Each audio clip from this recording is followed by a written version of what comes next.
Hello everyone, welcome to my channel. Today I am going to explain you a very interesting poem, Fire and Ice, from class 10th NCERT book First Flight. So without wasting much time, let's start. So let me explain about the poet first. The poet's name is Robert Frost and he was an American poet. He received 4 Pulitzer Prizes for his poetry. He was also named as Poet Laureate of Vermont, and most of the poems which he has written are based on his real life experience. Now, let me give you the gist of the poem. This poem presents two ideas about how the world will end. The poet thinks that the world will end in fire, but then he explains that if the world has to end twice, ice will be just as effective as fire.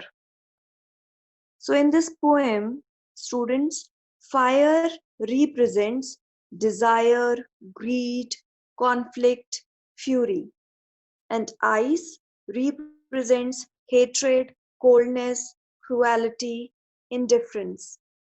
And the poetic device used in this poem is personification. Now, you'll ask me that, ma'am, what is personification? So, let me tell you that it is a poetic device which gives human attributes or qualities to non-living things. Means जब आप कोई human quality किसी non-living thing को दे देते हो तो उसे हम personification बोलते हैं. ठीक है, जैसा जो हेट्रेड है वो ह्यूमंस की क्वालिटी है, ह्यूमंस की एक बैड क्वालिटी है हेट्रेड, लेकिन वो यहाँ पे पोएट ने किसको दे दी है? आइस को दे दी है. So it means that this is personification. So in this poem, the poet has given human qualities like hatred, cruelty to ice, and desire, greed to fire. Now let me explain you the poem stanza wise. So let's see the first stanza. Some say the world will end in fire, some say in ice. From what I have tasted of desire, I hold with those who favor fire. इस stanza में poet कहता है कि कुछ लोग मानते हैं कि दुनिया आग में जलकर खत्म होगी और कुछ लोग मानते हैं कि दुनिया बर्फ से खत्म होगी. पोएट यहाँ पर आग को लालच से कंपेयर करता है और वह मानता है कि दुनिया इंसान के बढ़ते लालच से खत्म होगी. इसलिए वह उन लोगों को फेवर करता है जो कहते हैं कि दुनिया आग से खत्म होगी. So children, in this stanza, in third line, I refer to the poet. Even in fourth line of this stanza, I refer to the poet. Okay. If I'll talk about the word meanings in this stanza, so tasted means experienced. All right. And if we'll see the poetic devices, so assonance has been used in the last line of this stanza, where hold, those, who. All these words are having O, and O is the vowel. Okay. So here the vowel sound is getting repeated in between the words or in the end of the word. Okay, so this is your assonance. Assonance is repetition of the vowel sound in between the words or in the beginning of the word or in the end of the word. Now we also have alliteration in first line. Now what is alliteration? Alliteration is the repetition of the consonant sound. So now see children that in first line of this stanza, world and will. So both are beginning with W, and W is what? It is consonant. So alliteration is repetition of the consonant sound. So world will is your alliteration. Similarly, we have favor fire. Favor fire is also alliteration because your F is consonant, right?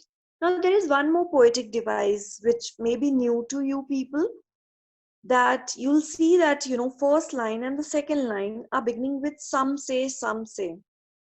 Okay, so it means that both the lines are beginning with the same words. Okay, so this is anaphora. Anaphora means repetition of the same words in more than two or more than two lines. That is anaphora.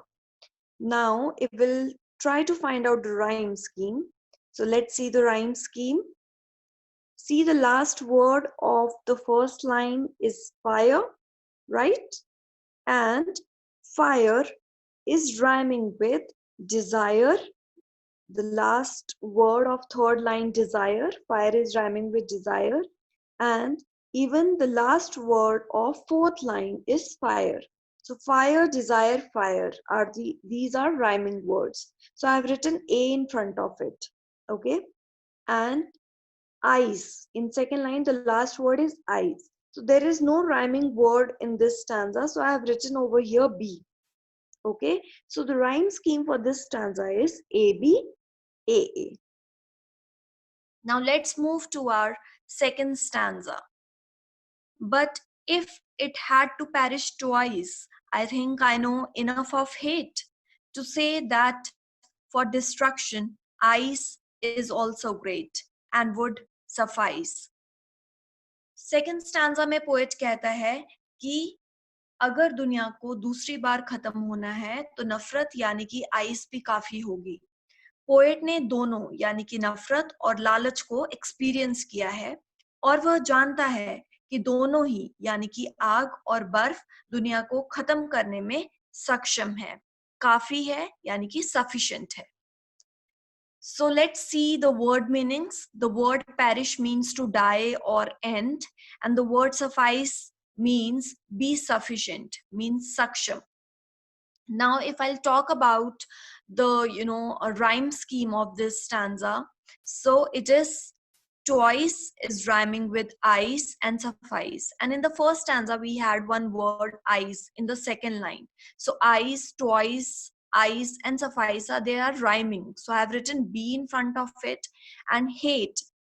The last word of second line is rhyming with the last word of the fourth line. So hate is rhyming with great. So I have written C in front of it. So the rhyme scheme will be BC, BC, B. All right. So this is the whole poem, Dust of Snow, written by Robert Frost. And let's recapitulate the poem. The poet says that either the world would end by fire or by ice. And the poet favors the people, those who say that the world will end in fire. But he also says that even ice is sufficient for the destruction. So please like, share, subscribe, and comment. And thank you so much.